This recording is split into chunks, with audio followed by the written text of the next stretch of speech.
Shalom saudaraku. Salam saudaraku. Bagaimana kabar hari ini? Puji Tuhan saudaraku. Bagaimana sebaliknya saudaraku? Puji Tuhan baik. Oh, Shalom teman-teman yang terkasih yang sedang menonton.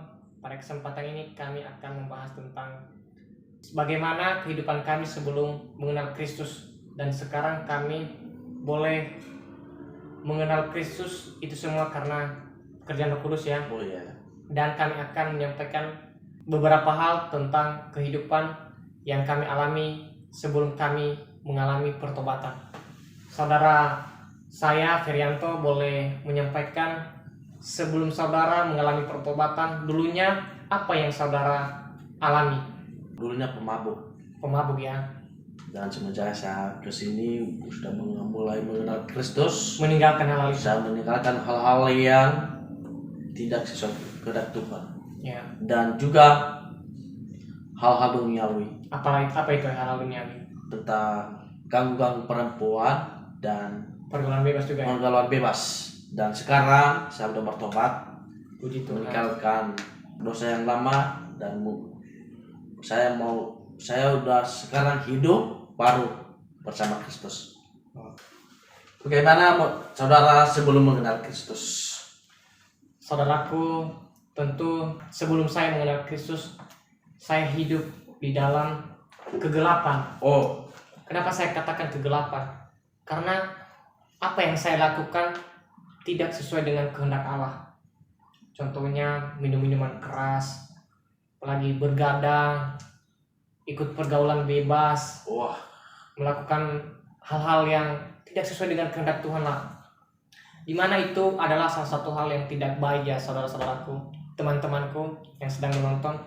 Maka di sini melalui pembahasan ini kami akan mencoba membawa kita untuk lebih dalam mengenal kasih Allah di dalam kehidupan kita ya. ya, Artinya ketika kita benar-benar percaya kepada Kristus, maka hidup lama kita yang dulunya kita suka mabuk, Ya. suka merokok, Ya. pergaulan bebas Ya. dan lain sebagainya. Sekarang ketika kita mengenal Kristus, kita harus mengalami yang namanya pertobatan. Ya. Artinya kita berubah dari kebiasaan yang buruk menjadi kebiasaan yang baik yes, dan percaya kepada Yesus Kristus. Itu adalah tujuan utama di dalam pertobatan. Ya. Percaya kepada Kristus dan kita menghidupi kebenaran-kebenaran yang disampaikan oleh firman-Nya di dalam Alkitab. Misalnya ketika ia berkata, jangan merusak tubuhmu karena tubuhmu adalah baiknya Roh Kudus.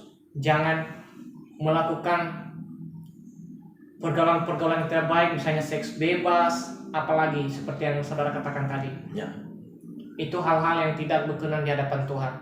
Sekarang saudaraku setelah mengenal Yesus, setelah bertobat, apa perubahan yang terjadi di dalam kehidupan saudara? yang saya alami perubahan dalam hidup saya adalah saya lebih dekat kepada Tuhan. Ya, Dulunya jauh dari Tuhan dan sekarang puji Tuhan sudah dekat dengan Tuhan dan saya juga menemukan arah tujuan hidup saya. Mungkin dulunya saya tidak akan menemukan tujuan hidup saya dan ketika saya sudah mulai belajar dan saya bertobat, saya sudah menemukan tujuan hidup kepada Kristus. Tidak ada keselamatan selain Kristus. Bagaimana menurut saudara tentang sudah hidup baru dan semenjak saudara sudah bertobat dan sekarang apa perubahan yang saudara alami? saudara-saudaraku, tentu banyak perubahan yang terjadi dalam hidup saya. Yang pertama, dulunya saya orangnya minum, pemabuk, pergaulan bebas juga, melawan orang tua, berkata-kata kotor. Tetapi sekarang puji Tuhan saya boleh meninggalkan hal-hal demikian. Dan tentu perubahannya, efeknya di dalam kehidupan saya pribadi. Saya merasa ada damai sejahtera, ada sukacita di dalamnya. Kalau misalnya dulunya saya melakukan hal-hal yang tidak baik di mata Tuhan, tentu pasti ada yang namanya masalah di dalam kehidupan saya. Baik itu orang-orang membenci saya, tidak senang dengan perbuatan saya. Tetapi sekarang puji Tuhan saya boleh meninggalkan hal itu.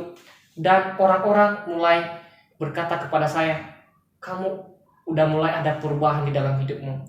Dan orang-orang juga bisa diberkati melalui hidup kita ketika kita sudah bertobat. Ketika kita sudah mengenal Kristus, maka hidup kita pun bisa menjadi berkat kepada sesama. Artinya kita tidak merugikan orang-orang lain di sekitar kita. Maka itu sih perubahan yang terjadi di dalam kehidupan saya ketika saya meninggalkan hal-hal demikian ketika saya belum bertobat. Sekarang saya sudah bertobat, puji Tuhan. Sekarang saya boleh mengalami sukacita di dalam Yesus Kristus dan damai sejahtera dan menjadi berkat bagi sesama, bagi orang-orang di sekitar saya. Mungkin itu saja pembahasan kita hari ini, dan semoga saudara-saudara yang sedang menonton semoga terberkati. Itu saja, shalom. Shalom.